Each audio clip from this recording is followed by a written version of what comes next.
Comment এবং share করে দেবেন এবং ফলো আর সাবস্ক্রাইব করতে ভুলবেন না যেন।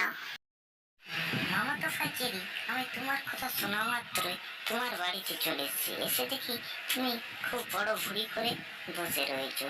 তাই আমি তোমাকে বলছি এই ভুঁড়ি তোমার কমাতে হবে, মানে তোমার দেখছি তুমি ভুঁড়ি কত বড় করে ফেলেছো। এই ভুঁড়ি কমানোর জন্য তোমাকে অনেক কড়া মেহনত করতে হবে, না হলে তোমার এই ভুঁড়ি কমবে না। তোমার এই ভুঁড়ি কমানোর জন্য রোজ কড়া মেহনত এবং কড়া শক্তি প্রয়োগ করতে হবে, তাহলে তোমার ভুঁড়ি কমে যাবে। শুনতে পাচ্ছ? এই কথাটা শুনে রাখো।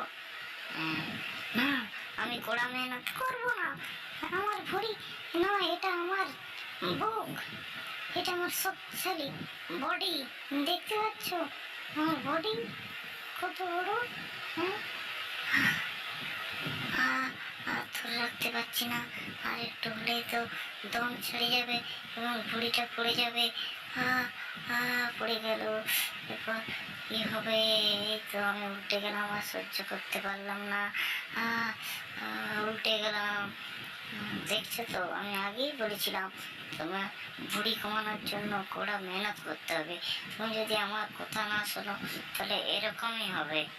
এই ভুঁড়ি কমিয়ে তোমাকে করতে হবে শক্তিশালী বডি বিল্ডার। তার জন্য আমি সবকিছু বাসার ভিতরে নিয়ে চলে এসেছি।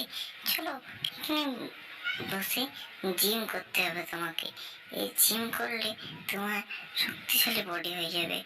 তারপর আমি গরম দেখে বলছি আমার মামা বডি বিল্ডার। আরে কোথায় যাচ্ছ মামা? এদিকে এসো, তোমাকে জিম করতেই হবে। চলো, আমি বোঝার চেষ্টা করো ভাইকিনি, আমি জিম করতে পারবো না, জানি না আমি। এসো না মামা, এদিকে এসো, আমি শিখিয়ে দিচ্ছি। ওই দুটো লাঠি আছে, দুদিকে দুটো শক্ত করে ধরো এবং নিচের দিকে টান দাও এবং টান দিতেই থাকো, টান দিতেই থাকো।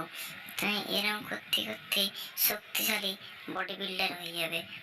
এই তো বেশ পাচ্ছ, এই তো মামা বেশ পাচ্ছ তুমি, এই তো করতেই থাকো, করতেই থাকো। বেশ